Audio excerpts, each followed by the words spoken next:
Right, good evening, everyone, and welcome to the meeting of the Newcastle Town Board. Today is August 11th, 2026. The board has been in executive session, and I'd like to ask for a motion to open the work session. So moved. Second. All in favor? Aye. Okay, so today we're going to have a review of our 2025 audit and annual comprehensive financial report prepared by O'Connor and Davies. I'd like to welcome Alan Cassay from the firm. As always, Alan, you can you have the stage, whether you're more comfortable at the table or at the podium. It's easier here, if that's okay. It's up to you. Yeah, you're definitely welcome to sit at the table. Thank you. Okay, so welcome, Alan, thank you once again for being here with us and going through the financial report. My pleasure.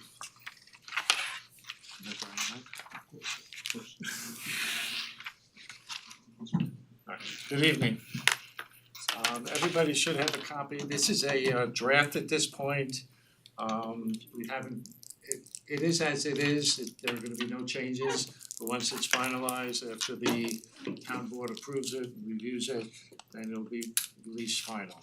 I have everything that I need to release it, and it'll be released this week, okay? Okay. So just to go through the report slightly, if you look at the Roman numeral 2, I just wanna take you through the format of the financials. That's the transmittal letter. It's similar to management's discussion and analysis, which is prepared by Carl and Rob, I think for the most part. It's basically a required letter that has to go into the ACFR in order to get the certificate. I'm not gonna go through it, but it basically discusses all of the activities that occurred in the town, it gives some of the demographics and the history of the town and so forth. And I recommend reading it. And if you could turn to the end of that, which is Roman numeral 15.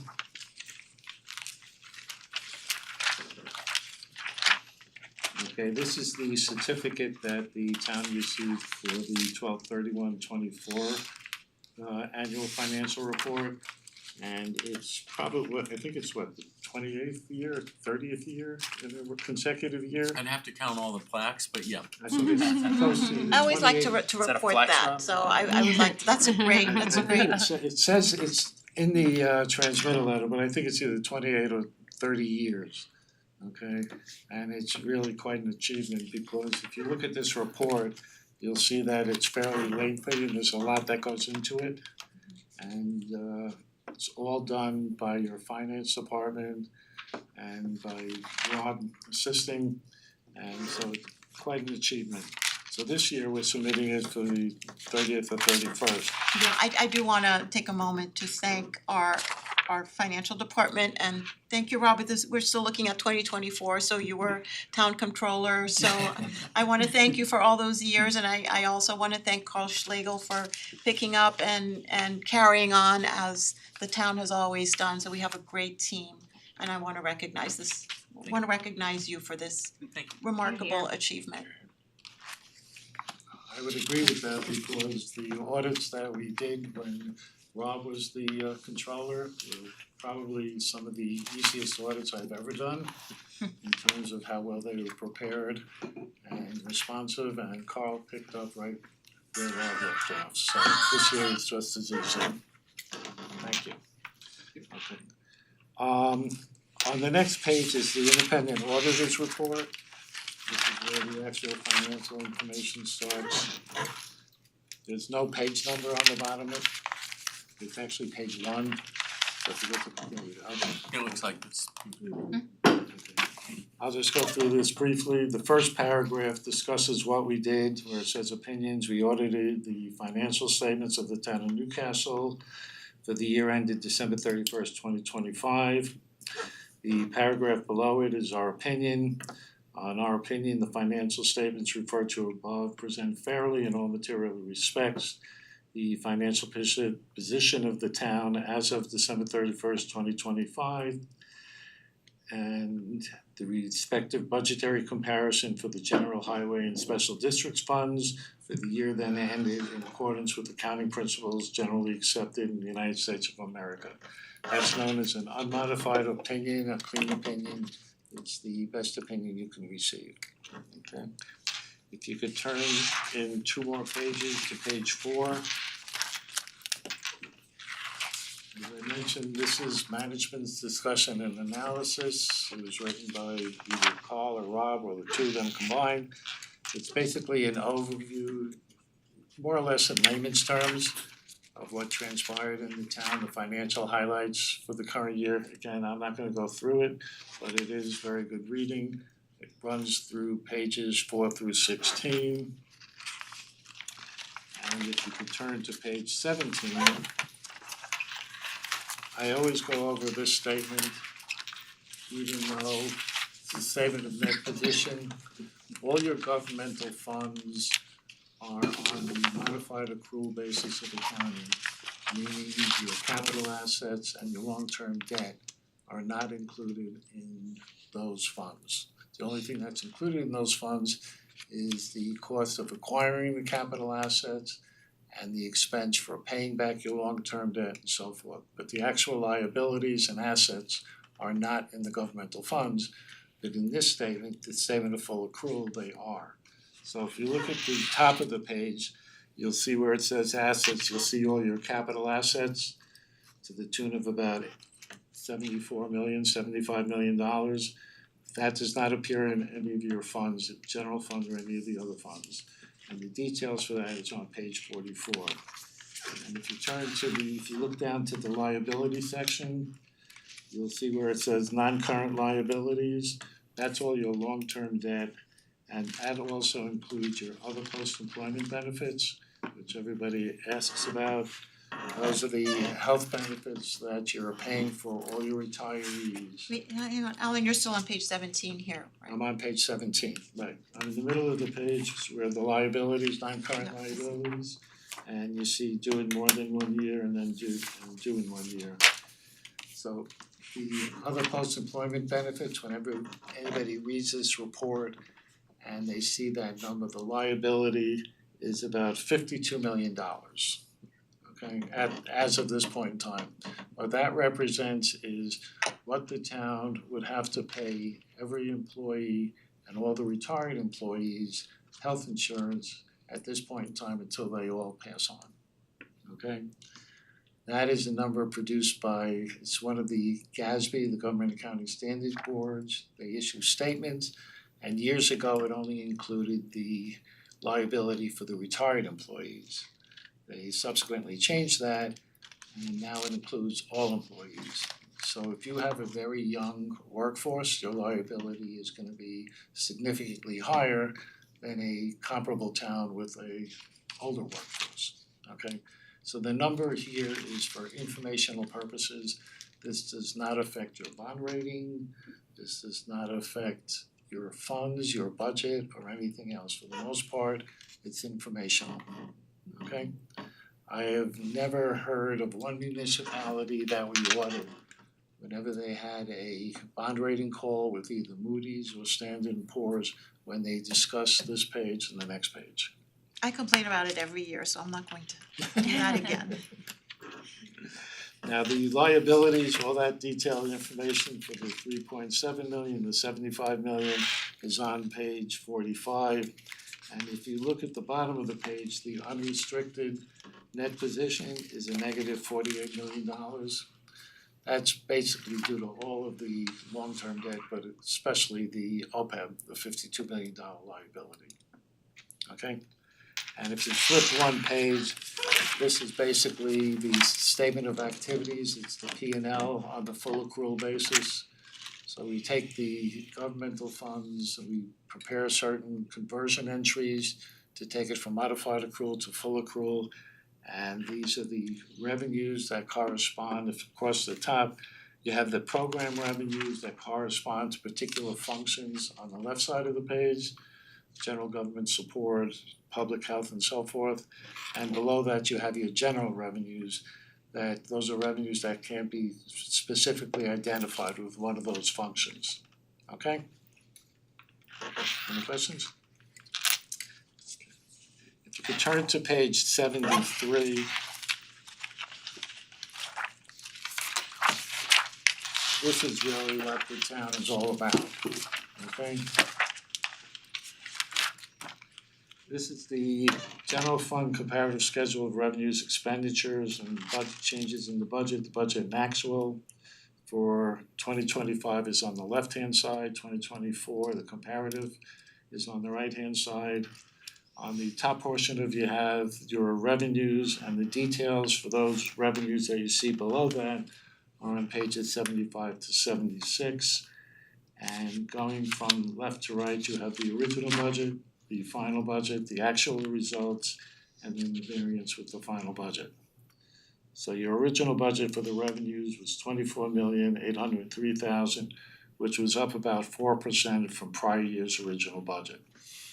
The final budget came in slightly higher at $25,068,000, and the actual revenues came in at $26,797,000, and that generated a positive budgetary variance of $1,729,000. The actual revenues for 25 were down about 2% compared to 24. Primarily, if you look across where it says federal aid and you look across the actual column, in 2025 it was $65,000. In 2024 it was almost $1.4 million, because that's the year you spend most of your ARPA money, okay? So that revenue dropped, and basically you do have a positive variance if you look in the variance column of $1,729,000, and that's due to the fact that when you prepare your budget, or when the finance office prepares the budget, they do the revenue side on a very conservative basis. Reason being, aside from your property taxes, you have little or no control over the other revenue sources. For example, your mortgage tax could plummet one year, the interest rates could drop, therefore your interest income will go down. The state aid may have a crisis in their budget, they may cut your state aid. So aside from the property taxes, all your revenues are basically determined by outside forces. So we've always recommended preparing it on the revenue side on a conservative basis, which you have done for years, and thereby generating a positive surplus, okay? I'll just point out some of the larger variances. The real property tax had a negative variance of $742,000, and that's basically a timing difference between the increase in your tax liens and your taxes receivable. Below that, the non-property taxes had a positive variance of $382,000, and that was mostly from the sales tax, which is another factor that could affect your overall revenues. Below that, you have your departmental income of $520,000. Again, the parking lot revenues are up and the rec and park fees are up. The license and permits, they've been strong for a number of years due to your building permits. It's up had a positive variance of $337,000. That was the $582,000 is the license and permits. And below that, the state aid had a positive variance of $476,000, and again, that was from the mortgage tax receipts, okay? And the details, as I said, are on the next two pages, 75 and 76. Below that, you have your expenditures in the same format with the original budget of $27,046,000. That was up about 6.5%. The final budget came in slightly higher at $27,260,000, and the actual was $26,670,000, which is up about 7%. Okay, and there you generated a positive variance of $590,000. And if you look in the variance column, you'll see that there are no major variances for the expenditures, but you were able to generate a positive variance of $590,000. Below that, you have your excess and deficiency of revenues over expenditures. So for the year, you generated a surplus based on operations of $127,000 versus last year's $2.3 million. Below that, you have your other financing sources. which in this particular case are only your transfers out of $175,000 versus last year $1,625,000 because the transfers to capital projects. So the third number up from the bottom, the net change in fund balance was a shortfall of $47,000. And if you look at the first number in the original budget, the second number up, that bracketed $2,367,000, included in that is $2,225,000 that you took out of the 2024 budget to balance the 2025 budget, okay? And included $117,000 of encumbrances, which are purchase orders that you issue at the end of any year for which you haven't received the goods and services, and that gets rolled over into your original budget. So based on this, if your budget had come in exactly as you had budgeted, the 24 million and the 27 million for the revenues and expenditures, that $2.3 million would have been utilized. Okay? If your budget broke even, you would have utilized $2,367,000. In actuality, you only came in short $47,000. So overall, the third number up from the bottom in the variance column, you generated a positive budgetary variance of $2,319,000. Okay? Then if you take the shortfall of $47,000, add it to the fund balance at the beginning of the year, the $20,313,000, you ended the year with a total fund balance of $20,265,000. And if you could turn to page 59, you can go over and see the components of your fund balance. I know it's a little small, so try to get comparative in here. So this is the fund balance for the general fund and all your other major funds and your non-major governmental funds. Again, the left-hand side is 2025 and the right-hand side is 2024. The categories, we sometimes refer to them as buckets, non-spendable, restricted, committed, and so forth. The non-spendable are prepaid expenditures, which is pretty comparable to the prior year, $679,000. Most of that is retirement expenditures. Below that, you have your restricted fund balance, which are reserves that are either legally required to be had, for example, debt service, or reserves that are established by the board. So you have $213,000 in your total reserves. And this year, there's something new. You have your ambulance service award program, because in years past, you did not have the ambulance service award. It was started in '24, but there was no fund balance. This year there was activity, so whatever is in that fund is automatically restricted. So this is basically the fund balance of that fund, which gets combined into the general fund. Okay, that's why it's shown here. So the total restricted or reserves are $213,000, and whenever you have a restricted fund for whatever purpose, the amount in that reserve, for example, debt service, the $69,000, can only be used for that purpose. All right, so the $69,000 in future years could be appropriated to pay some of the interest expenditures on debt belonging to the general fund. Okay. Below that, you have your committed fund balance, which is basically money set aside by the board for this particular purpose of property acquisitions. A commitment was established by the board resolution, and it could be uncommitted by the same action. Okay? Below that, you have your assigned fund balance, $148,000. Those are the encumbrances at the end of 2025. And below that, subsequent years' expenditures, the $2,250,000.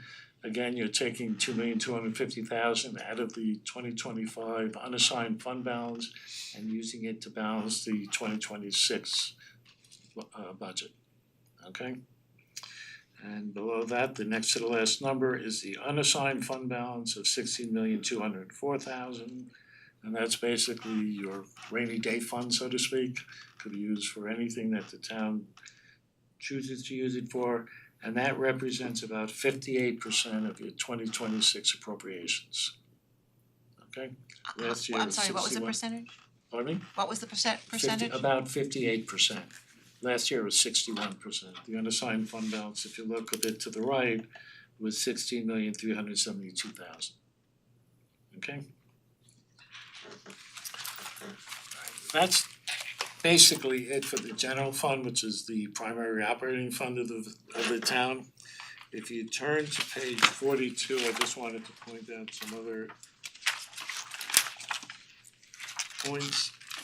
On the top of page 42, there's a new GASB pronouncement.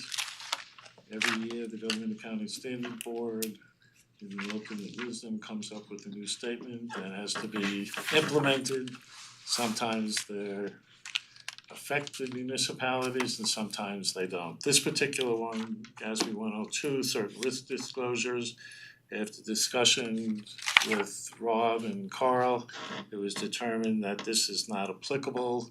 So there's been no adjustment to the financial statements, and the only thing this does is just indicating that it's a new GASB. In future years, there may be a situation where it will become applicable, but at the end of this year, there's nothing that needs to be disclosed regarding risk disclosures within the town. Can you give an example of what one might be? For example, if you had certain covenants, if you had borrowings and you had certain covenants, you would be limited to maybe how much you could spend in order to comply with the covenant. So if there's anything that's limiting what you can do, it would be a disclosure. Okay. Alan, does the tax cap, would that not be something that would be limiting? It wouldn't, well, it's disclosed in its entirety within the financials, the discussion about the tax law. But it could always be overridden. Certain things, Okay, if you had a bond covenant, there was one major, because I had this situation, one major bondholder, you would have to get permission from that individual to make any changes outside of the covenant. I get it. Okay. On page 46, I just wanted to, at the top of the page are your general obligation bonds. And even though, which is probably a good thing, that you haven't issued debt in 5 years plus, the second column over, the interest rates, those are exceptionally good rates. And the reason for that is your AAA bond rating. Your honest, nobody will tell you from Moody's or Standard & Poor's what they base their ratings on, but there's a litany of things. One of them is your unassigned fund balance. The other thing is your ability to tax, which in this neighborhood is very good, okay? Sure is. Which contributes to your low interest rates. Somebody else with the same set of financials who didn't have that ability, they might not be as good and they may not have that AAA rating. So we're like the trifecta. Pretty much. Got it. We're trying to put a silver lining on this. Plus with your finance department and the board, their You actions. hear that, people watching at home? I'm not getting paid for this.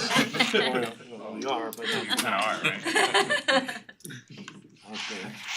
And the other thing I wanted to point out, on page 56, this is the analysis of the OPEB.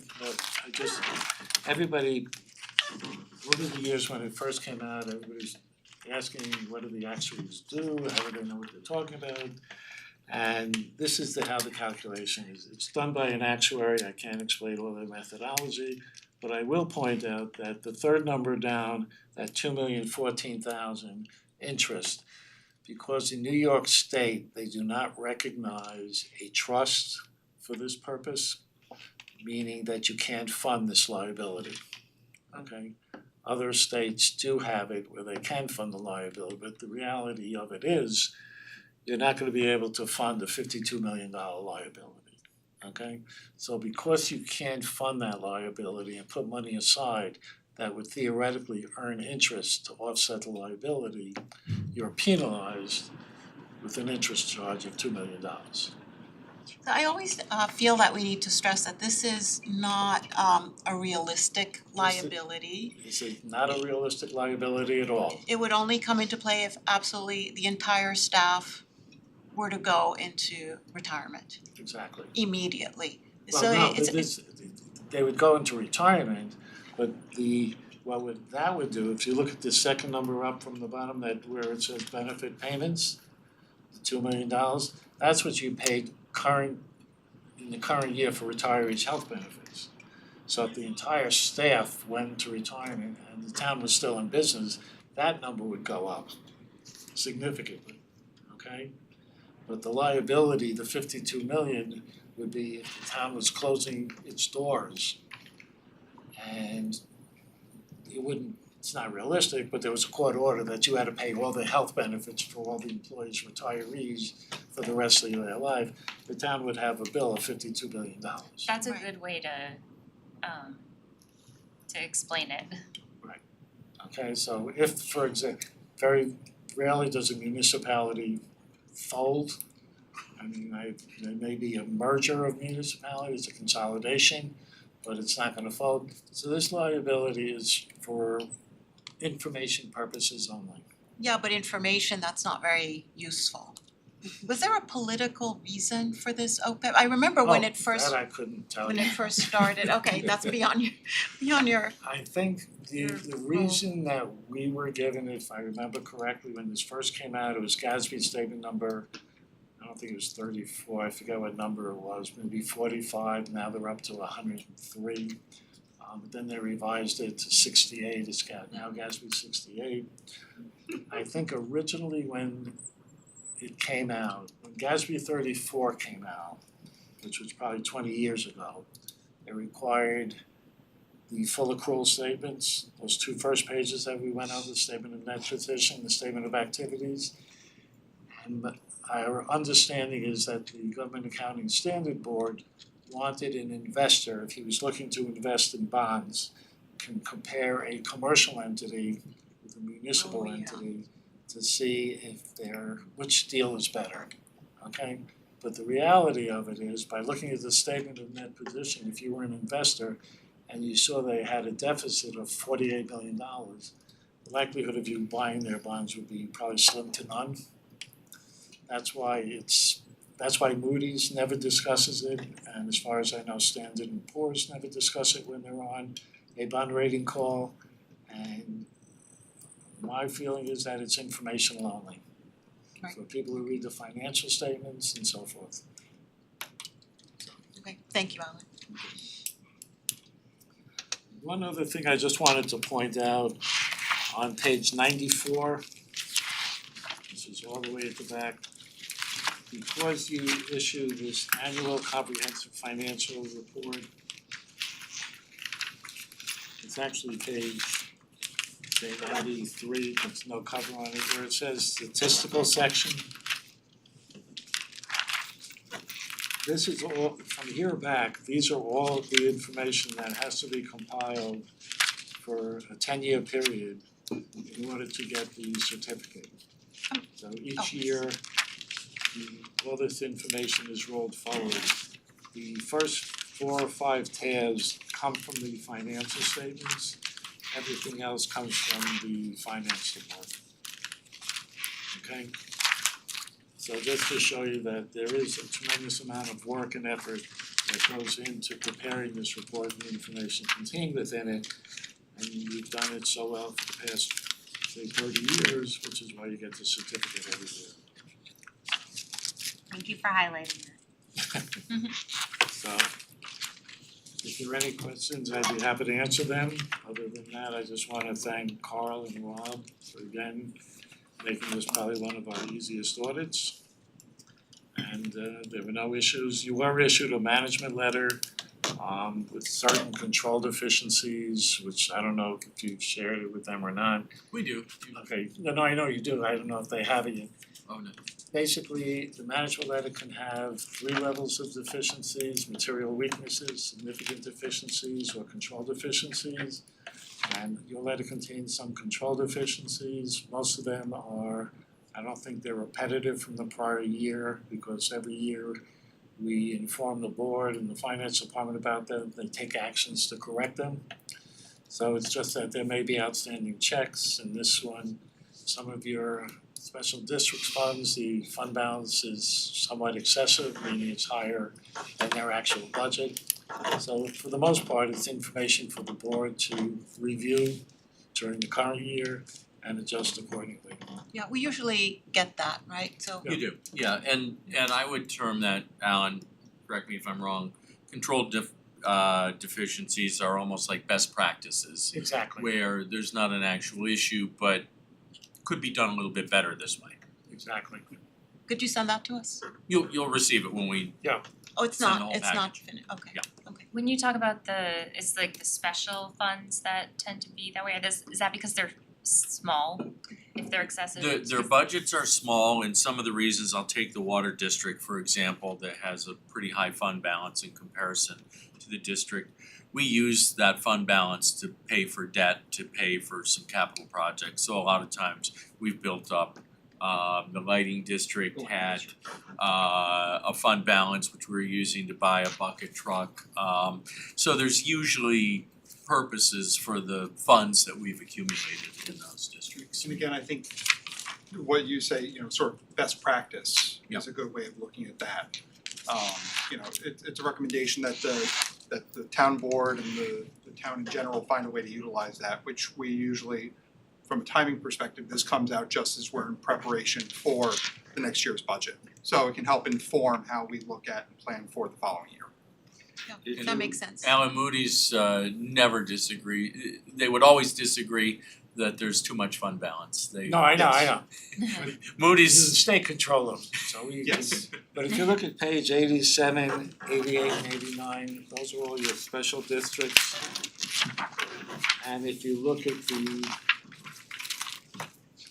bottom number where it says fund balance end of the year, and if you look where it says total expenditures, so your end of year fund balance, as Rob was mentioning, water district number one is 6.5 million on a $10.4 million budget. Okay? And if you look at some of the other funds, you'll see similar things. There's a few special districts that do have a deficit. The commercial refuse district number one and district number two. But aside from those two, is there any, I think there may be one other one. I think it was the ambulance district. The enhanced ambulance district. But all the other special districts have positive fund balances, so overall the town is in very good shape. Is there a target, percentage of the budget that they look for the fund balance? For these special districts Yeah. or the general fund? The special districts. There's nothing set in stone. I mean, the state controller, well, your towns are different than school districts, okay? School districts have a limit for their unassigned fund balance to 4%, okay? We are the only municipalities in the state that do have a limit. Right?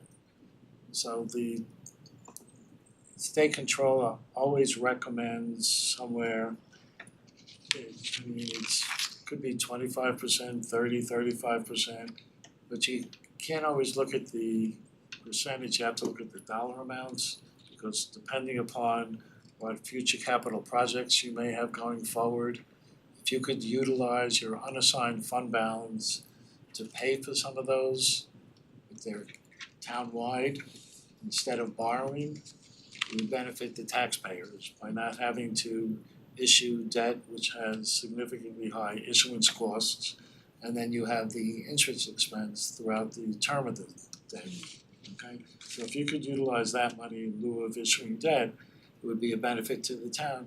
That's why, there's no comment about the unassigned fund balance in the general fund being excessive. Got it. Yeah, to Alan's point, we last borrowed in 2018 before this most recent bond issuance because we had the cash.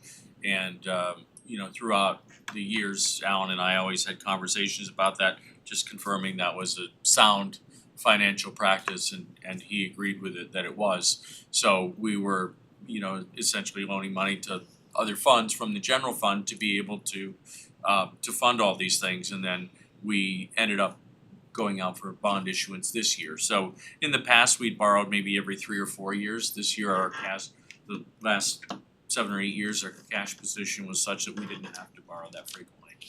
And building on that as well, sorry, Alan. That's right. Building on that as well, the cash position also allows for us to complete or pay off capital projects prior to their completion, so that when we do borrow, we only need to borrow what's absolutely necessary to pay those bills. Other municipalities aren't as fortunate, they might have to borrow every single year for what they anticipate paying out that year. So it reduces our debt issuing costs, not just our interest rate, but every time you go out to borrow, there's $30,000-$40,000 in various legal and review fees associated with that. So we're also able to save that by consolidating everything and paying them to completion at first. And also, I remember Rob always had a list of all the outstanding debt, when it was coming due, if he could issue new debt, so he was always on top of that. And by doing that, he saved money all around. Very good system. Thank you, everybody. Yeah, Thank you. much appreciated. Thank you on behalf of all us taxpayers. That's it. Okay. Thank you. Thank you so much, Alan, as usual, did a fantastic Carl. job. Thank you for explaining Carl, it thanks Rob. so clearly. Thanks, Carl, Rob, thank you very much. And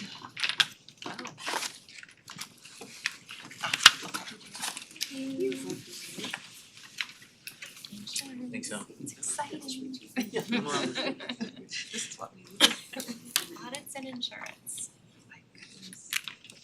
the height of summer. Okay, so we're gonna move on to our liability insurance renewal discussion. Yep, so this is an August thing annually. Our policy year runs through August 31st. So we've been working with RJ over the last several months. We complete a new application each year, revising some of the town's statistical information, revising the buildings, revising the equipment that we're covering, just updating our general policies. And RJ takes that and he solicits, RJ, Foe and Son is a broker. RJ solicits multiple insurance companies to get us a quote. So this year he reached out to 3 companies. The incumbent, which is Tokyo Marine or HCC Houston Casualty. Also reached out to Travelers and reached out to Selective Insurance. Travelers has declined to quote the town over the last several years. That's due to the Minkle Dam. RJ tells me they're very interested, and once the dam is down, they will submit a quote, but until then, they're not interested. Selective, I think, was the name of the other company that he solicited. Our policy was a little larger than they typically work with. They usually work with smaller municipalities, or at least that's what I'm understanding. So we did have just the one quote this year. I will say that this was our first year with Tokyo Marine. The prior several years had been with Munich and Zurich, and the board will remember our claims history with those 2 companies were not spectacular. We had several one-off insurance claims that were sizable. We had the generator at the water treatment plant. We had the oil spill at the Bedford Road pump station. And we had a personal injury matter as well. So those are all in the past. But as RJ notes in the executive summary, they actually review a 5-year claims history when determining our rate going forward. So we have 2 kind of outlier years or 2 excessive years that's factored into the rate. So I will say I've got a 5-year loss run, and the losses going 5 years out went from 820,000 to 1.8 million, then down to 131,000, 52,000, and then this year 29,000. Oh, great. So we typically have had good claims in the town. We just had those 3 really bad years that hit us in a row. And each year, the first year, the insurance company said, well, okay, well, that's a one-off. And the second year, they said, that's another one-off. And the third year, they said, okay, there's too many one-offs and we're losing money. And that's why we had the huge renewal quote last year. RJ was able to find Tokyo Marine to provide a quote, and the insurance actually went down a couple percentage points from the prior year with last year. So all that being said, this year's renewal quote ends up being about 7% of an increase over the prior year. The current quote is $1,267,836. That's versus $1,177,718 for the prior year. Rob, sorry to interrupt. Do you remember what the percentage increase was last year? It actually went down. It was less than 7, right? Yeah, it was way Yeah, it was way a higher.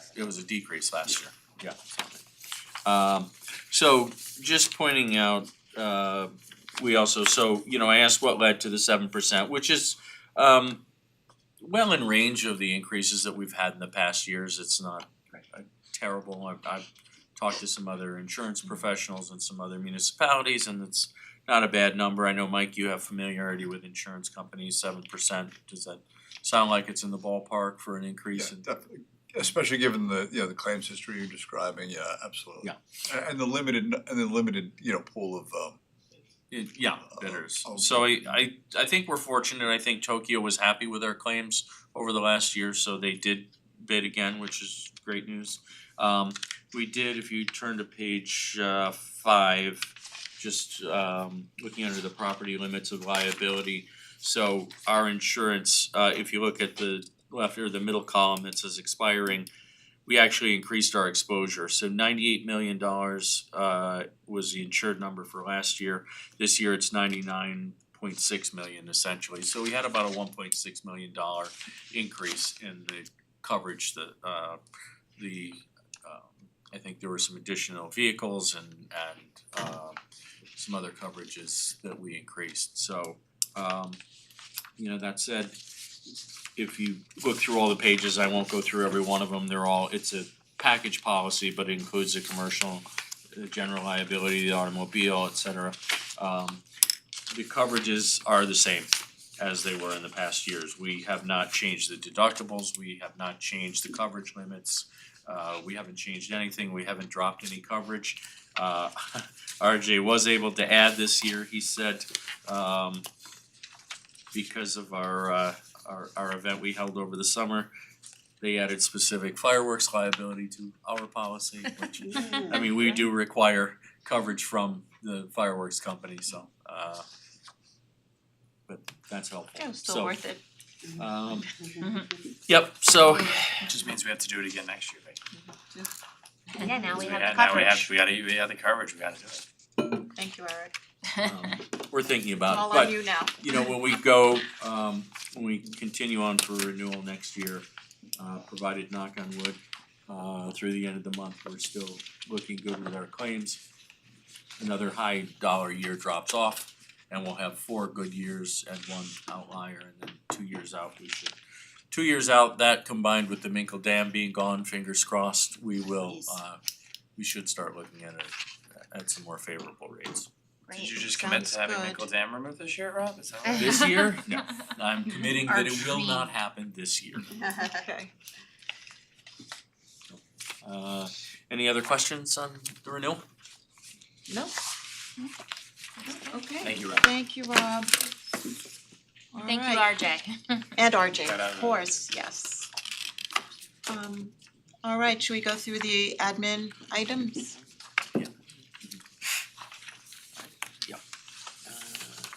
We'll go through the admin items. Okay, we have, I think it's 2 retroactive payment of claims. 3. Third, We added a third one. Yeah, Okay. sorry about that, we Sorry. got third. Because we skipped a meeting. We have the authorization to approve the use of town property. That's from the entity Ready to Pedal. They have several sets of dates that they're requesting, September 8th and 9th, September 29th and 30th, and October 3rd and 4th. This is somebody that has provided bike lessons in our train station parking lot for the last several years. And we've had nothing but good feedback from residents, they seem to appreciate it. And we have approved this request multiple times in the past. We have the authorization to approve banner request for from the Rotary Club for Community Day. We have the authorization to advertise for bids for the Millwood Water Treatment Plant chemicals, hydrofluorosic acid. This was included in a prior bid package with multiple chemicals, and unfortunately, we did not get a bidder for this particular chemical. So we were able to purchase some from the previous contract, so we do have some in stock, but we do need to go out to bid for this. We have an authorization to approve the change order for the 9/11 garden for Tony Casali Inc. It's $22,425. That's a change, that's to add the fountain component of the project to the original bid. Wonderful. We have the authorization to approve a change order for the pedestrian walkway. This is signage, additional signage and traffic control required by New York State DOT. The change order is to our contractor McNamee, the amount of $40,371.24. This came about when we submitted the permits to do the work. The pedestrian bridge borders a state road, and we required state permits for this, and this change order is their requirement. We have the authorization to award the bid for on-call surveying services. What we have done here is each time we need a surveyor, we need to go through the process of either issuing an RFP or a bid for that. And it's very cumbersome and it adds a lot of time to the process. Surveyors are in really high demand and we can't always get one. So by the time we go out to bid and go through that whole process and award it to somebody, we've just added several weeks, if not months, to a project. So Lena worked with us. Mike, you might have been involved in that too, I don't recall, to set up an award of bid for on-call surveying services. So we are awarding it to 3 different firms, Creighton Manning, Beatty and Watson, and CT Mail Associates. And so if any of these 3 are available, we can use them on an on-call basis as opposed to going out to bid each time that we need to use them. So just to repeat it back, Rob, so I understand, you found a way to make sure that any project we need to do that requires surveying, you just sped the whole thing up. Yes, That's fantastic. that was Jeff Gaspar's idea, our engineer, not my idea. Shout out, Jeff. Yeah, absolutely. We have the authorization to approve a payment settlement for sludge removal services from the water treatment plant. So this goes back a couple of years, unfortunately, I think actually last year. We had an issue when they went to dispose of the sludge. If you've taken the water treatment plant tour, the sediment that's pulled out of the treated water, we allow it to dry and then we have it carted away.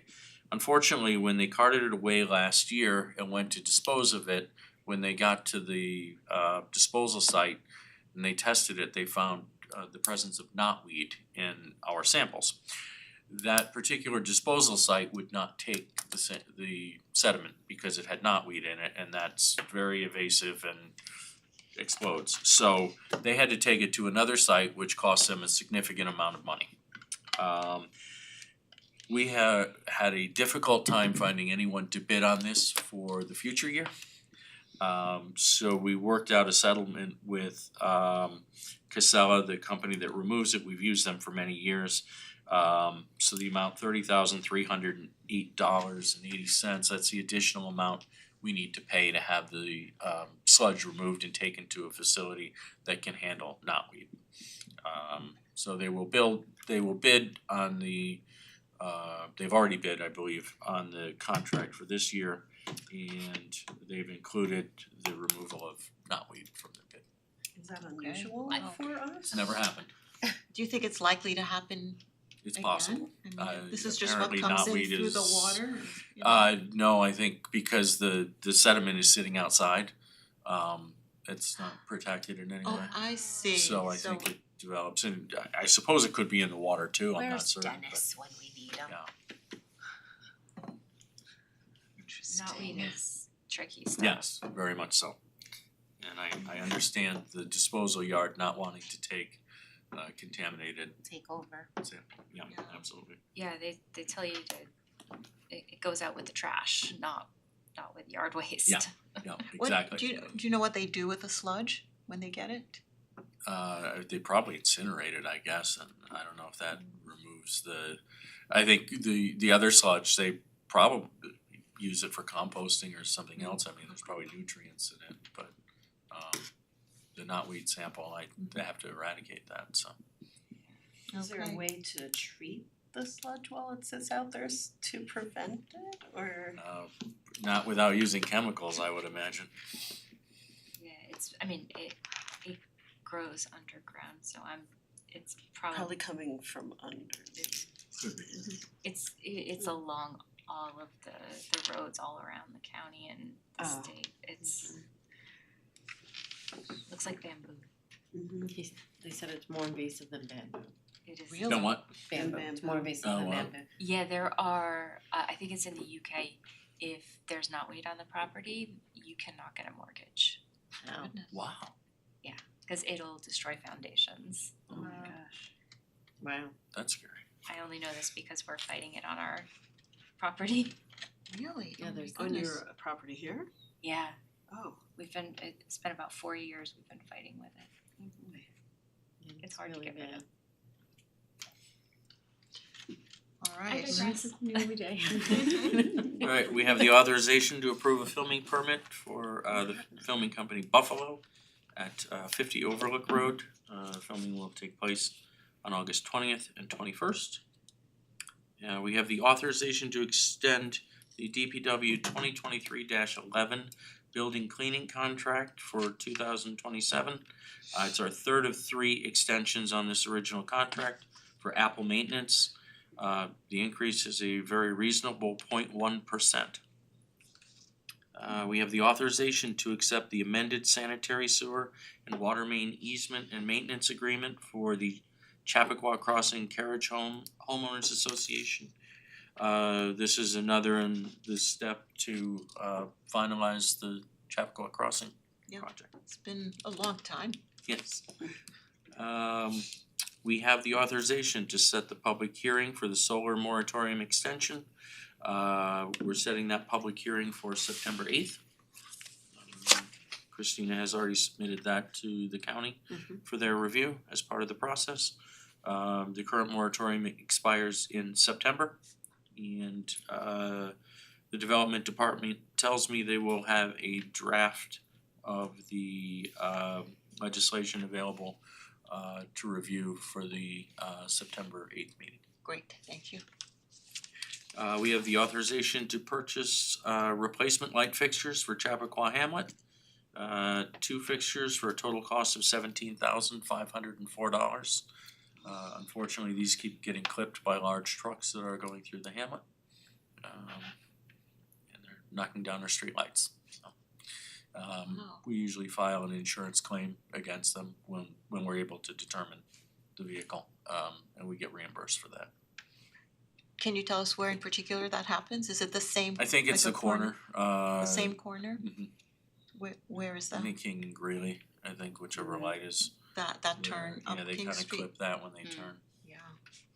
There've been some other random ones that accidentally a truck will back up or they're maybe loading or unloading and they back into it or something. Is it very close to the curb? I hadn't noticed, and I'm wondering if we could put some sort of aesthetically pleasing guardrail. Bollard or let's say. something like that, yeah, I'm not I think it's certain. too close. You could take a look at it, I know, you know, when they designed the downtown project, they selected these fixtures more for the aesthetics than their durability, unfortunately, I think they snap off pretty easily.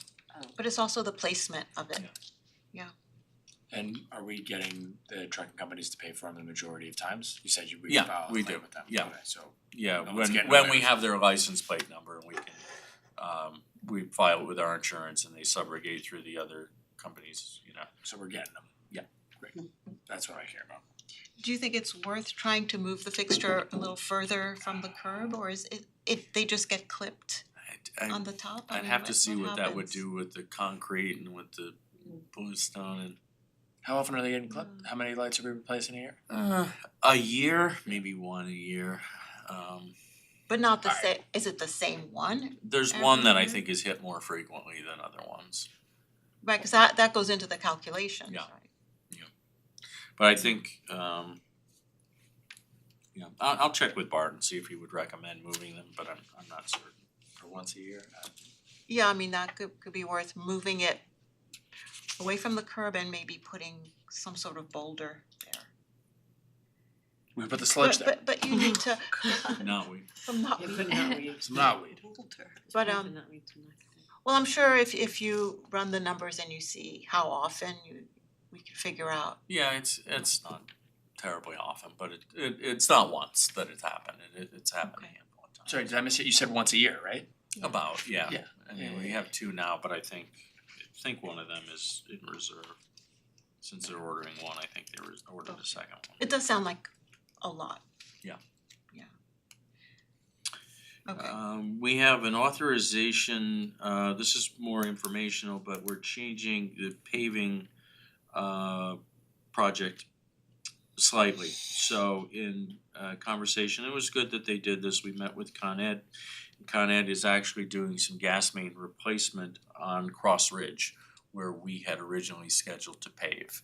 So we're not going to pave, the gas main work is not immediate, I think it's towards the end of the year, it might even be in the spring, but we're not going to pave and then have them rip up our new roads. So out of the 2026 budget, Bart reallocated the section from Cross Ridge, from Chappaqua Mountain Road to number 64 Cross Ridge will not be paved this year, and Bart is instead gonna pave Deer Creek Road this year. okay. We have the authorization to approve a couple of agreements for the Chappaqua Performing Arts Center. It's the performance agreement and the rental agreement. This is just some more housekeeping that Rachel has done, and she's refining her policies and putting specific agreements in place, something that's been missing. So that's just an approval of those two forms. I think Mike worked extensively with Rachel to complete all these forms and Yeah, there are quite a few, but these two are the Thank latest. you for doing that, yeah. It's part of the Chapac work in progress.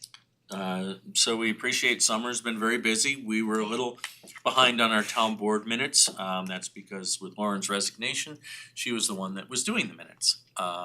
So summer has fully caught up at this point.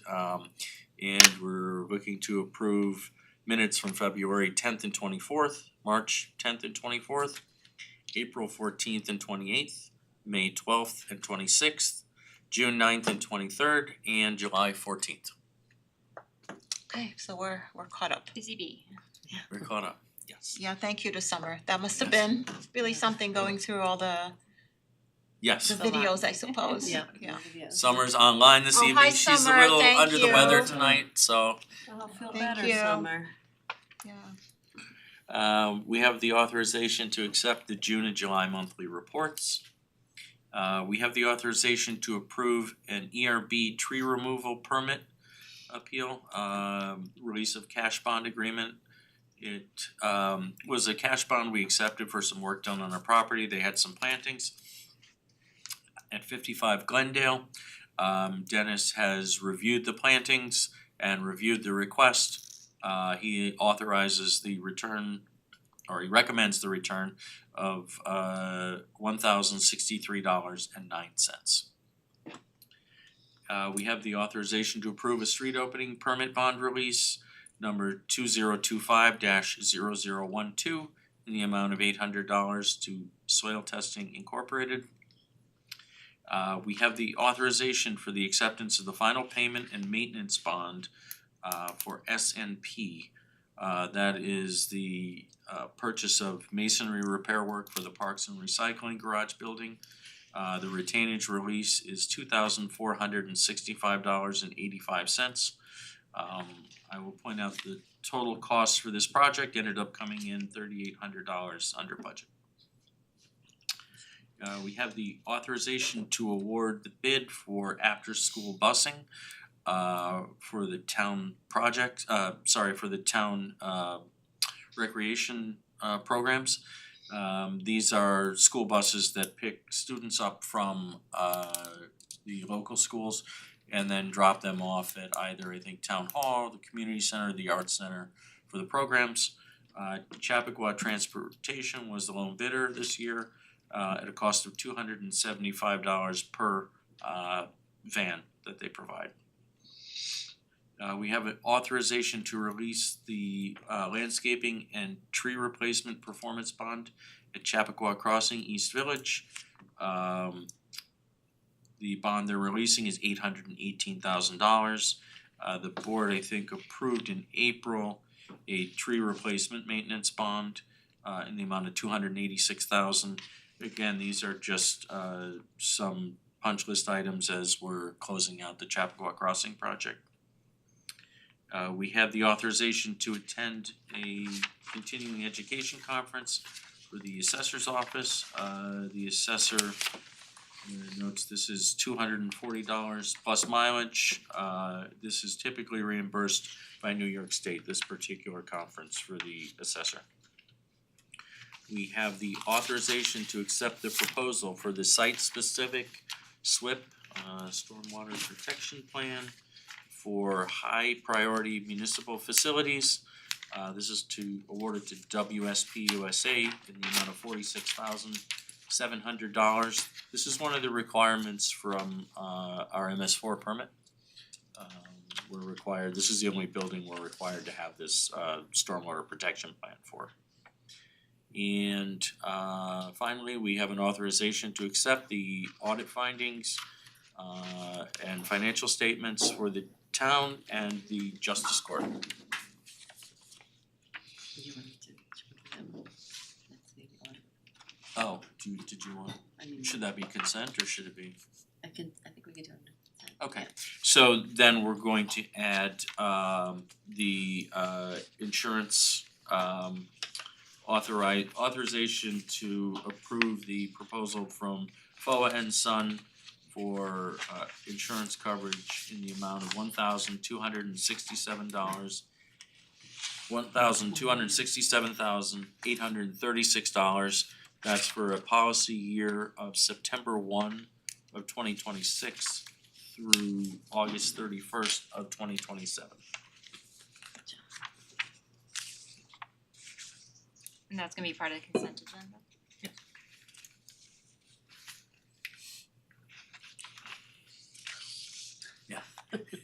I'm parched.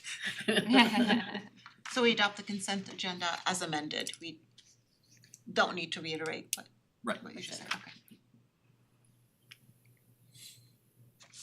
Okay, is that it? That's it. We sure? Okay. Okay. So at this point, may I have a motion to adjourn the work session and call the town board meeting to order. So moved? Second. All in favor? Aye. Any announcements? No announcements. No. I will leave my supervisor's report to the newsletter. Any reports from you, Rob? Sure, I'll give a couple updates on some of the current projects that are going on.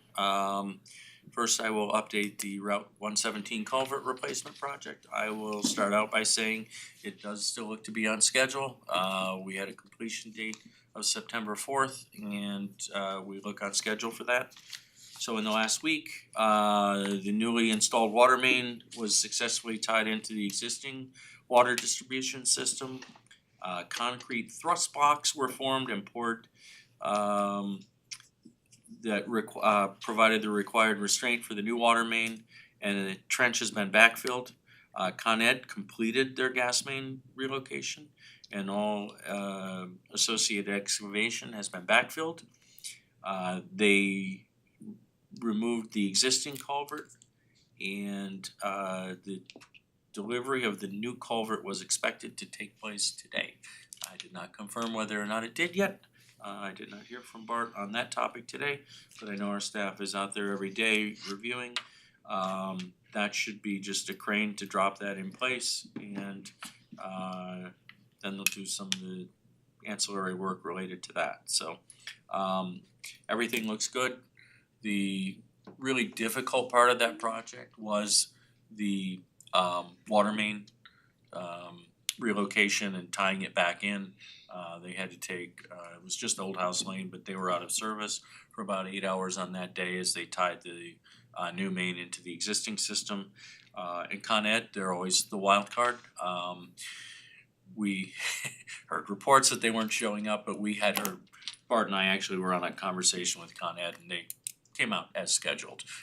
They weren't out at the beginning of the project like we might have hoped, but when they kind of formulated a timeline, they expect delays associated with some of the utilities, so. But all the utility work is done, and it's just the culvert work now. Great. That's Also, I just wanna say that Rob and I have a call with the DOT Thursday. for the 13th, I believe. Yep. Very kindly arranged by Pete Harkham's office. And so we should get an update directly from the DOT, and mainly just confirmation directly from them that we are on schedule. So I'd like to report, in the newsletter when we get that confirmation and whatever else we hear from them on the 13th. I just want to update next the Duck Pond Bridge and the Route 120 pedestrian walkway. It is a pretty extensive project. The first phase of that was very simple. The Duck Pond Bridge was just one fixture. They removed the old one, they dropped the new one in place, and they secured it, and it was ready to go. The pedestrian walkway is something more involved in that. So last Monday, I think the 3rd, they began the demolition. They set up all the fencing around it, and they've begun the demolition of the decking. When the decking is up, they've got to take the supports out of the ground, and then they'll begin placing the new supports. So the old supports were wooden, and they were deteriorating. That was part of the reason the deck was failing. The new supports are going to be concrete, I think reinforced with steel, much more durable. They'll place the supports into the ground first. There will be 3 platforms then that will be delivered that the decking will go on top of. Those are expected in I think about 6 to 8 weeks. And then those should be installed. I think that's an overnight process because they do need a crane to drop them in place. So we don't have an exact timeline, but we're thinking probably November for this project to be completed. Okay. This is a much bigger project than I think I understood it to be, and you know that I've been asking a lot about this one. Am I the only one surprised? Did I miss something? Like I understood this to be a much smaller, a lift and shift essentially. That was for the bridge, For the not no, the I remember pedestrian we said it was walkway. gonna be 2 bridges together. That's why we did the project together. There was a reason there was so much design work that went into this, and we had the original design work. If you remember, we had to reject all 3 bids because 2 of the companies didn't have this type of experience. It was not a simple design. And I thought we only did them together because of funding. It had to do with a grant we or actually something? originally didn't realize the Duck Pond Bridge was in that condition, and then when we went out and inspected it, we realized that wasn't part of the original project, and when we realized that was the case, we did decide to combine them because Right. one company could do both Both things at instead once. of doing them separately. Yeah, because that's what the Duck Pond Bridge could have been completed at an earlier time, but Yeah. we were waiting for the entire project to be designed. Yeah, I'm not sure if we could do it again. Maybe we fixed the Duck Pond Bridge a year ago, and then we would have had them both available.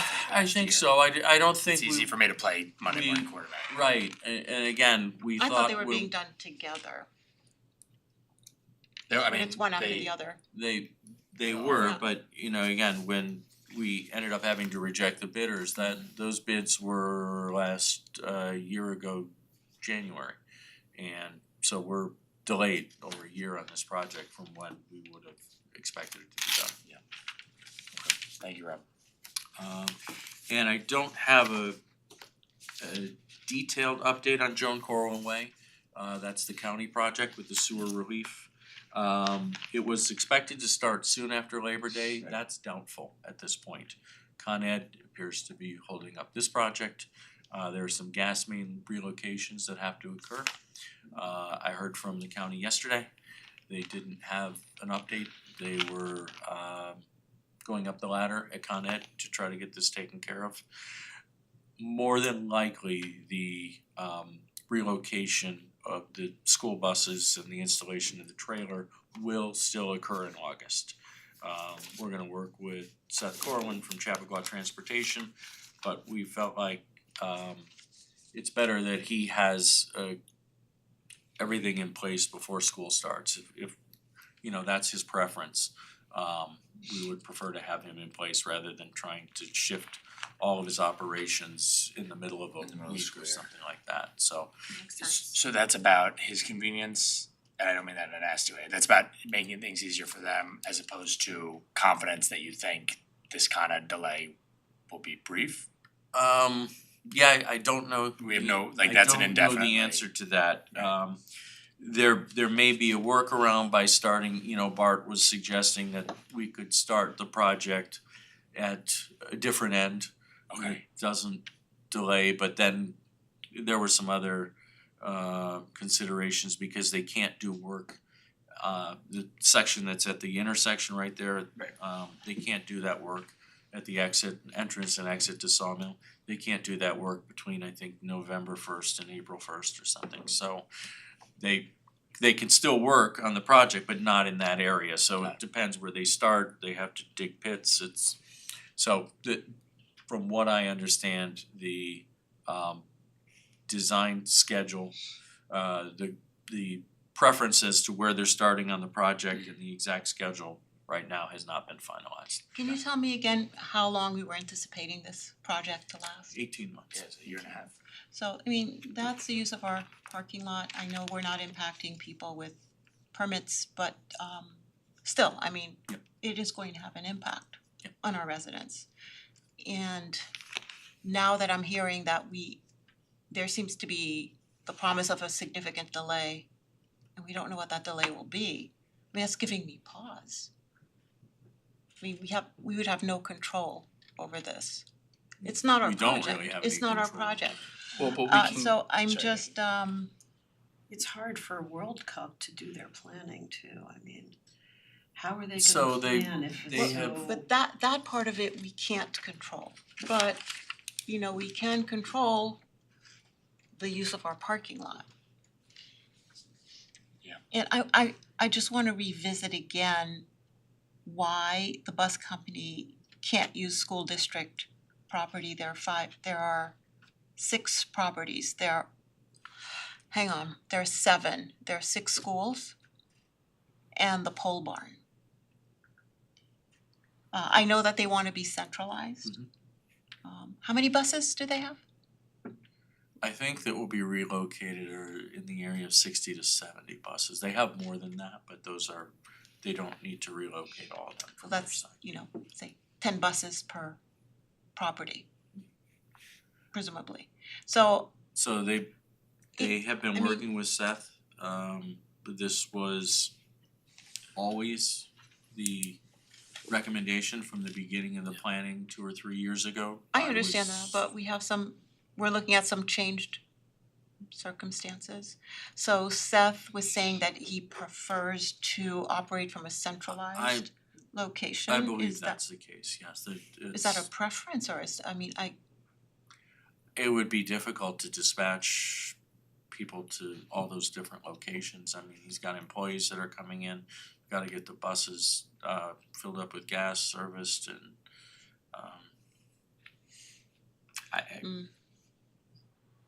If we don't, my concern is, if we don't know when we're starting the project. Yep. I don't love the idea of having the buses in the train station parking. Like I don't understand why we would start that project. I understand if they're saying, hey, we wanna test it out, we wanna give it a go, we're gonna have to do this for 18 months, we wanna start doing it. But if that 18 months is going to be 19 months, 20 months, 1,000 months, we don't know when 2 years. 2 years, and we don't know when the project's gonna start now. And take that feedback back to them. And I don't So- know if that's the answer, that gives me pause because I know that you've had team members go out to the parking lot to confirm that it's gonna be alright, but we don't know for certain. We don't know for certain. And so to do that before the project starts, I I don't know what the answer is. again, my updates, my information Right. is coming, almost third hand. I'm getting it from the county, but they're working with the contractor Yeah. and now a utility's involved. What But would we could Seth's decide. setup time be? Sorry. I don't What know. what would his setup time be to be in the parking lot? I'm I not mean, can he certain. be just prepared to do that? I wouldn't say on short notice, but we would get some notice that the project is ready to start, right? Why would it end up being midweek? I don't know when it would be. I don't, Like, it wouldn't be sudden, would it? I just, as I said, I don't have all those answers. It's not our project. If I did, I would be in a room with all of our staff planning this and I'm, Yeah, no, we don't expect answers from you. Obviously, these are questions to go back to Seth about. I mean, if we were told that If he they can were even delayed answer by a that. week. yeah, I don't know that, I don't wanna Answer then. say this is all on Seth. Again, this is, Yeah. so way back at the beginning of this project, before I was town administrator, I'll point out, this was the concept that was agreed to, that we were gonna move the buses over there. Right. When the project starts. For the length I- of the project. The contract was signed in June, so I don't have that answer. I can keep saying that, but I really don't know. I will take your feedback back to the county Yeah, and share the concern about it's the balancing, the inconvenience to our residents Commuters. and our commuters and but also all of the children going to school as Yeah. well if there's a disruption with the buses. So I think the more information you can get, the better on that. But I'm not so sure that the county is the one to give us the answers. It's gonna be as between us Con and the bus company. Oh. But As to again, how it's how not our- long they can use our train station parking lot. And if we're allowing them to move in when we don't even know when the I project think is the bus starting. company would prefer to stay where they are. I think Okay. they cannot because their parking area, the project, they're shifting the roadway through where they park. And Right, if not the only project that, starts. we've got 70 buses going in and out of that area. No, during I'm not the saying day. that they wouldn't move to our parking lot. It's just a question of when. Not till the project And- starts, that's what, yeah. What we're saying is that we're not so sure we want them to move into our parking lot before the project starts and before we have a start date. I So will- that seems I'll take that so- feedback back to them. So open-ended. I mean, they could be in the parking lot for 2 years, 2.5, I mean, I've seen these county projects,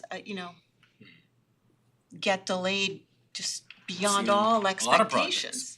Pedestrian bridge. So, yeah, exactly, and the delays are just unforeseeable and you can't really control them. So there are many different reasons for delays. We can at least, have enough notice. Maybe that's the question. How much lead time does the bus company need to shift? And then maybe we can work backwards from the start date. Thank you, Rob. Okay, yeah, it's a hard situation, these are hard conversations, but it would also be unreasonable to have the bus company in our parking lot for 2+ years. I'm sure he'd prefer to stay where he Prefer to is stay with Yeah. us. Okay, great, as long Yeah. as possible. great, we're all on the same page Okay, then. so it may not be a problem. He's being inconvenienced more Yeah. than anybody in this Sure entire he is. project. Don't tell World Cup that, But thanks for fielding all of that. yeah, thank you, Rob. Thank you. And that's all I have. Alright. Okay. Alright, so I think we're ready for our resolutions.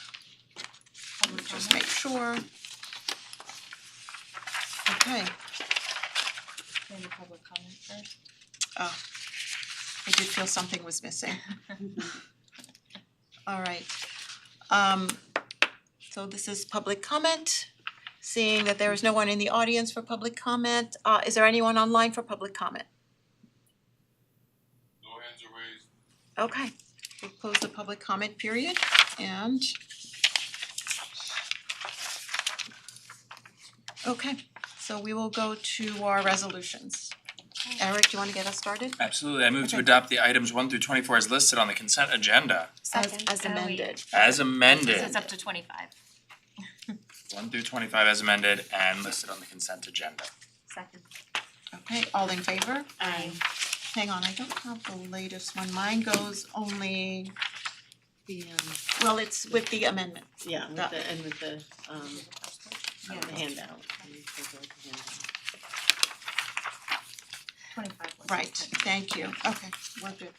I'll keep going. Yep, go ahead. I move to retroactively approve the payment of claims in the amount of $1,900,194.92 listed on the summary AP check register and detail voucher detail reports. Checks were printed and distributed to each claimant listed on Friday, July 24th, 2026. Second. All in favor? Aye. I move to retroactively approve the payment of claims in the amount of $691,472.46 listed on the summary AP check register and detail voucher details report. Checks were printed and distributed to each claimant listed on Monday, August 3rd, 2026. Second. All in favor? Aye. And I move to retroactively approve the payment of claims in the amount of $92,573.44 listed on the summary AP check register and detail voucher details report. Checks were printed and distributed to each claimant listed on Friday, August 7th, my mother's birthday, shout out Andrea, in 2026. Happy birthday, Andrea. Happy birthday, Andrea. Happy birthday, all in favor? Aye. Aye. Alright, Ally. I move to hire William Johns as a recreation attendant, lifeguard, senior water aerobics program in the program area, senior citizen staff at the rate of $20 per hour, retroactively effective July 7th, 2026. Second. All in favor? Aye. I move to accept the retirement of Jeffrey Merritt for the position of Sergeant of the Newcastle Police Department effective July 29th, 2026. The town would sincerely like to thank Jeff for his 21 years of service. He will be greatly missed. Thank you, Sergeant. Yeah, thank you. Thank you, second. All in favor? Aye. I move to adopt the following resolution. I move to retroactively approve the hiring of the summer camp staff listed below. Second. All in favor? Aye. Okay. Alright, you wanna pick up? I move to hire Michael Serwinski as a part-time court attendant at the rate of $45 per hour, effective August 12th, 2026. Second. All in favor? Aye. I move to hire Michael Antonucci to the position of laborer within the highway unit of the Department of Public Works, effective August 24th, 2026. The laborer position will have an annual salary of $53,841.35, Group 2, Step 1. The appointment of this position will be subject to a 52-week probationary period. This position was approved by resolution of the town board at its meeting on July 14th, 2026 to fill a vacancy and will be funded out of the appropriate expenditure line. Second. All in favor? Aye. Alright, Jen, go ahead. I move to approve a settlement with ELQ Industries in the amount of $50,000 to resolve a retainage dispute for the Chappaqua Streetscape and Infrastructure Project and authorize payment to ELQ Industries in this amount as full and final payment of retainage. Second. All in favor? Aye. I move to approve the hiring of Recreation Department staff at the rates listed below with an effective start date of August 10th, 2026. Second. All in favor? Aye. Okay, move to adjourn. Second. All in favor? Aye. We're adjourned, thank you.